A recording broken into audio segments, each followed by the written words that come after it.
Hello,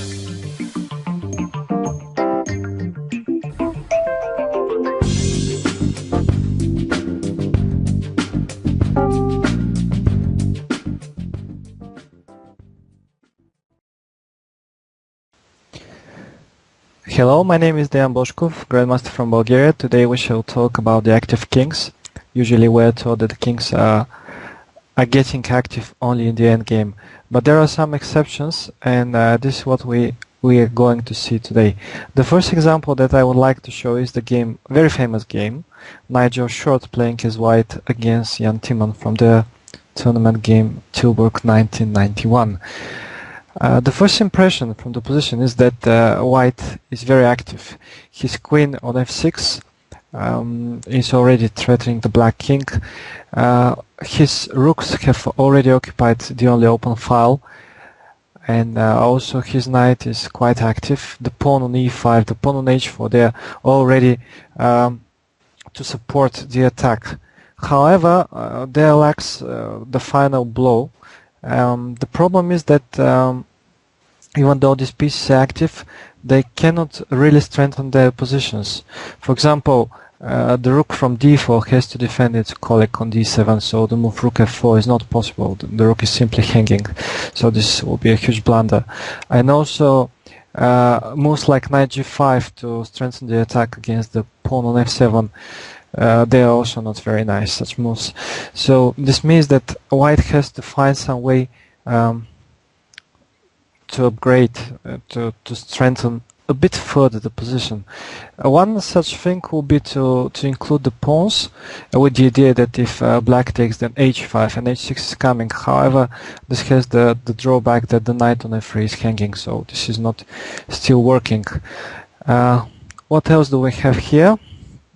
Okay, a rook, the moves with the rook, for example, a rook d8, they are simply not very good, as we are exchanging our active rooks to the passive rooks of the opponent, and this shouldn't give us a great advantage.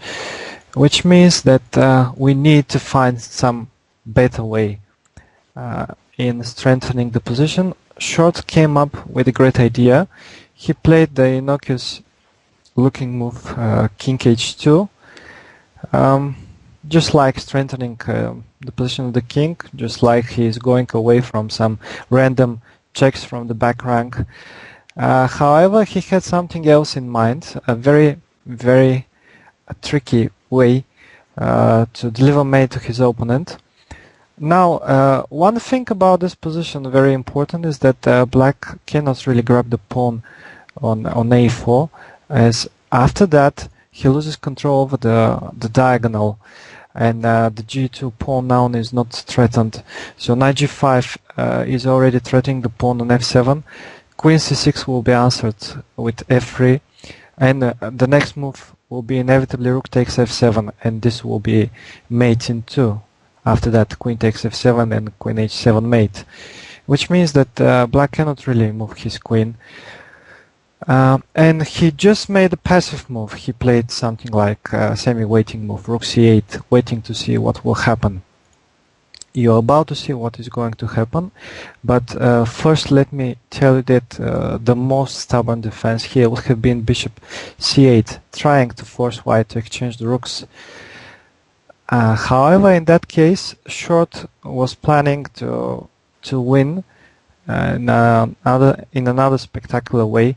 Again, we said that control over this diagonal is very important for black, and now that f3 knight is sufficiently defended by the queen on f6, white can afford himself moving the g-pawn for the attack.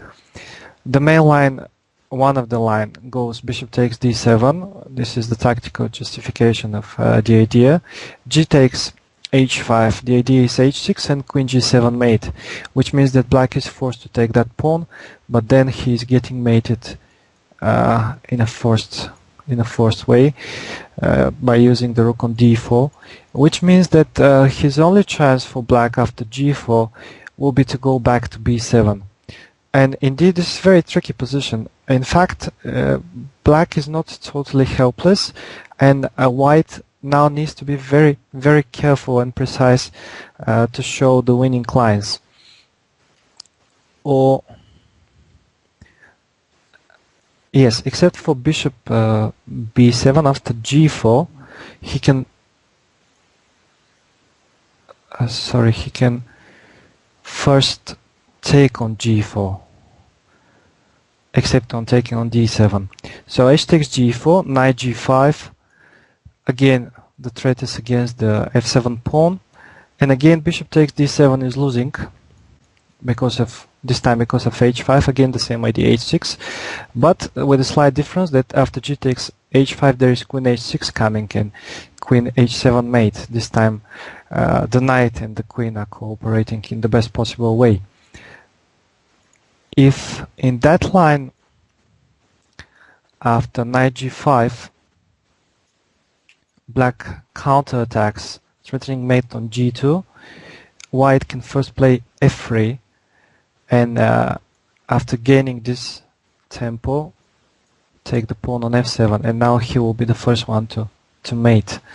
Finally, black can try something else here. He can give a check, g3 check, trying to keep the diagonal opened because of that move. And now a very good way to win the game would have been king takes g3, bishop takes d7, and very powerful move, king h2. The king is dominating the queen, not letting the queen go to h1, and now the idea is again h5, similar like before. And if black takes, queen h6 and queen h7.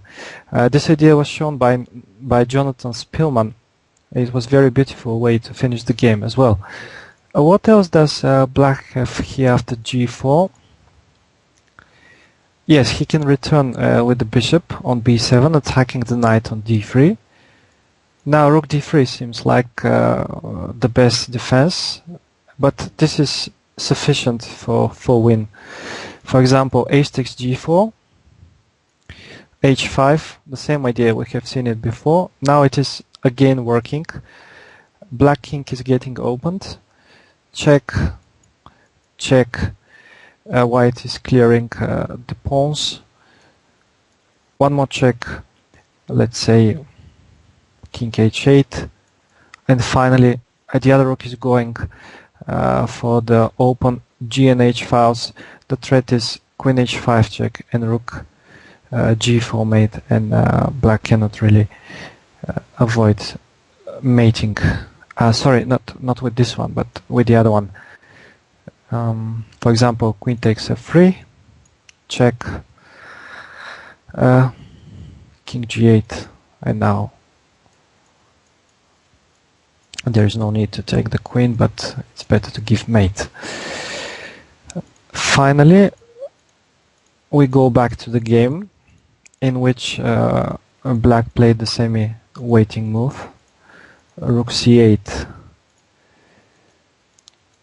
Still, he didn't know why white has played this move, king h2, but now short is going to show him the idea of that. King g3, very important move.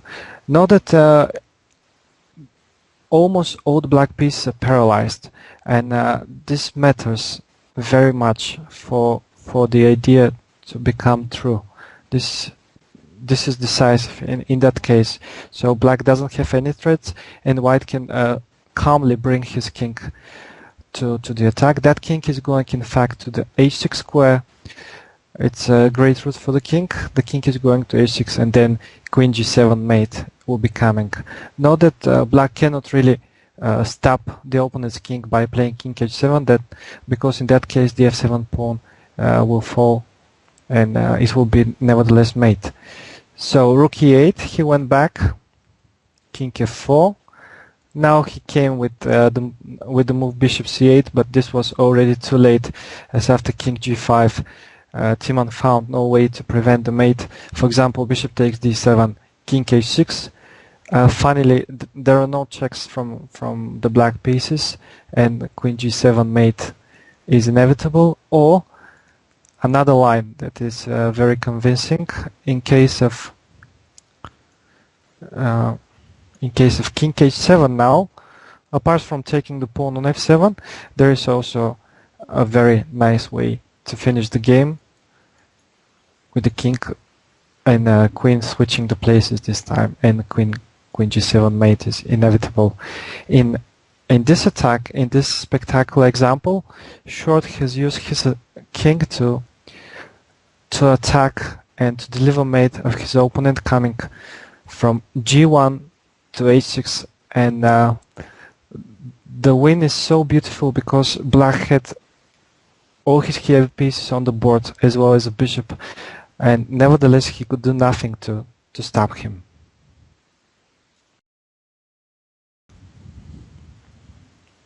The second sample is the game Bronstein as White against Lubovich from the Petropolis Interzonal Tournament 1973.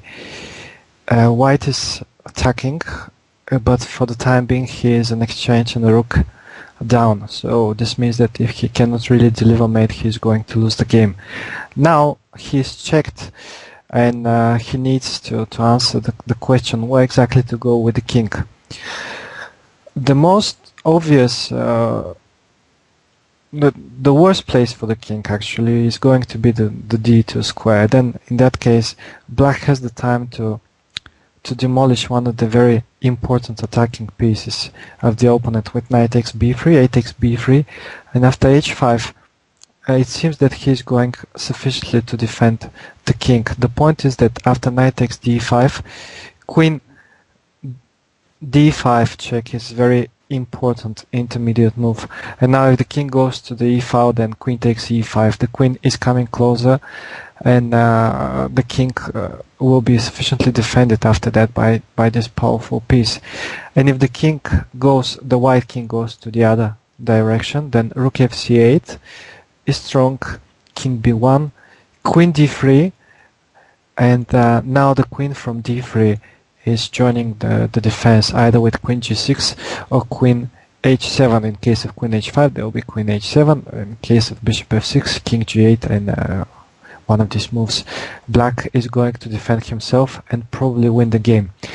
So king d2 is not the best possible square, which means that it's probably it seems better that the king rushes to the other side, to the king's flank, and eventually try to hide himself on g3. However, in that case, after knight d3, again the task remains very difficult for the first player to hide his king. For example, king g3 is of course a mistake. Queen takes e5, and queen e1 or queen e2 is coming. The queens are going to be exchanged and he is going to lose the game. King can also go to g1. In that case, after h5, knight takes h5, though there comes queen b4, attacking the queen and not letting white to do the discover check with the tempo.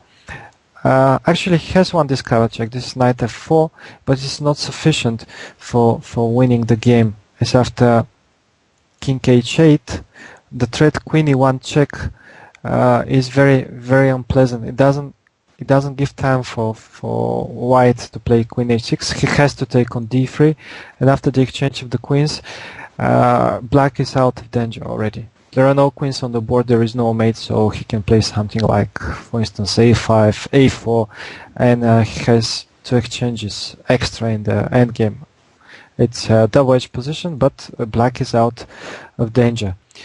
After knight d3 check, White can also try to run away on g2 with the king, but after h5, knight takes h5, we have the same problem. Queen b4 is very important coordination between the black pieces. Knight f4 check, king g8, with the point that queen h6 with the idea queen takes g6 check and bishop h6 mate will be answered by queen d2, the saving check, and after king h3 one more check, one of the attacking pieces disappears and queen d3 sufficiently protects the pawn on g6. Then queen f5 is coming and it will be Black who is going to win the game now. So Bronstein had really to think about the position, really to think twice before making his move. Unfortunately for him, he didn't have a lot of time, but nevertheless he found the best and the only solution of the position. He went in front with the king e3. Now the point is that queen d3 looks like that black is including a more powerful piece into the defense, but there is a problem. After king f2, queen h7 mate is threatened. So after h5, this time he can simply take it, and this time this is going to be mate, check, check, and there is no queen g6, and as the bishop is on b3, it's working and it's mate.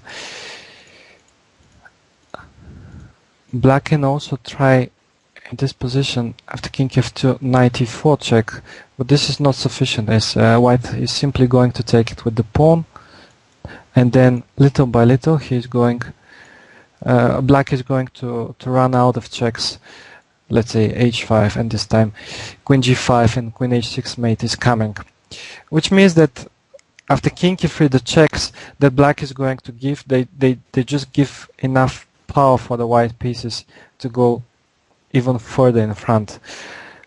The only move for black is h5, knight takes h5, and again h takes g5 is going to be mate, thanks to the powerful bishop from b3, that mate. Or, and the other option for the second player, again queen d3, king f2,